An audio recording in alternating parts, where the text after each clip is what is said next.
Chez H2O3, on fait pas que des cuves en plastique, hein. Parfois, on vient appuyer des cuves béton, on peut vous aider à faire le design des cuves béton et vous livrer tous les équipements qui vont bien installés dans les cuves pour pouvoir faire tous les compartiments qui vont bien et faire une station d'épuration dans une cuve béton, on va dire, sans avoir à livrer de grosses cuves tout équipées. On fait ça bien sûr, ça c'est notre cœur de métier, mais on fait aussi les équipements de cuves béton. Alors là, je vais vous parler de ce projet à Saint-Barthélemy, donc projet qui consistait à transformer un ancien parking de voitures en station d'épuration dans le sous-sol d'un hôtel. Bon, bref, il y avait pas mal de GC à faire. Alors moi je suis pas génie civiliste, mais après je peux dessiner les cuves et dire comment on peut à peu près les habiller et tout préparer pour le faire. C'est d'ailleurs ce que j'ai fait.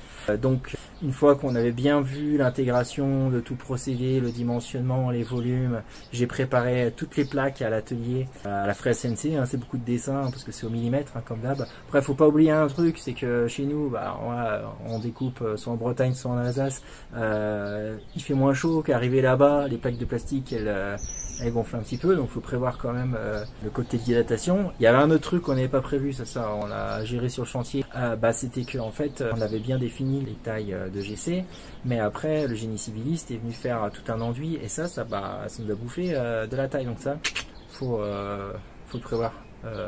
Enfin, je vous le dis, hein, si jamais vous le faites vous aussi.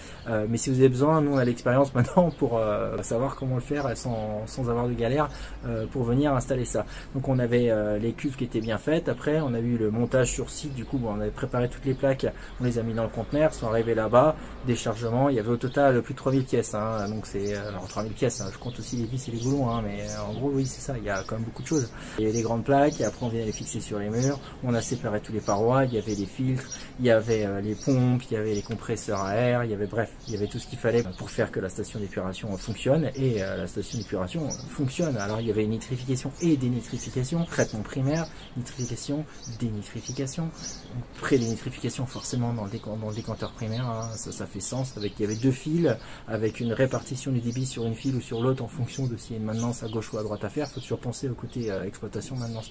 J'étais exploitant avant, hein, donc je sais aussi un peu comment ça marche. C'est peut-être pas plus mal que j'étais exploitant parce que du coup quand je fabrique des machines maintenant je sais comment les exploiter derrière, hein. C'est pour ça que je fais aussi tout plein de petites améliorations qui servent surtout aux gars de l'exploitation de la maintenance plus tard. Ensuite il y avait un système membranaire, alors ça c'était pas de ma fourniture, hein. La cuve était faite, il y avait juste les membranes à mettre dedans et derrière une désinfection UV pour avoir de l'eau super nickel, parce que les normes sont parfois assez dures là-bas et l'eau coûte assez cher. Voilà, donc on a fait ce montage là avec toutes les pièces détachées, tout est parti et ça en fait on peut faire, alors ça c'est un peu du projet sur mesure, tout est prédessiné sur mes cuves. Là quand on fait du GC, c'est toujours un projet sur mesure, donc c'est pareil, c'est pas mal de temps de dessin et d'ingénierie. Bon après les dimensionnements on les connaît, c'est pas très compliqué, tout est faisable, on a l'expérience, on a les façons de faire. Par exemple dans les décanteurs primaires, moi je préfère les modèles allemands, c'est ceux qui sont les plus efficaces, qui sont les mieux pensés, donc c'est toujours ceux que je recommande. Mais après chacun fait comme il veut, chacun a ses habitudes aussi, et puis beaucoup de gens font aussi du copier-coller, on va pas se mentir. Bref, voilà, vous avez les images, là, vous voyez quelques images de l'installation en cours de montage, et donc des images de l'installation après presque terminées, hein. Forcément on voit plus grand chose parce que c'est sous nos pieds, hein, et une dalle béton et tout était pensé pour, voilà, il y a quelques trappes d'accès pour aller pomper la boue quand il y aura besoin de pomper la boue, mais c'est simple en fait, enfin c'est simple.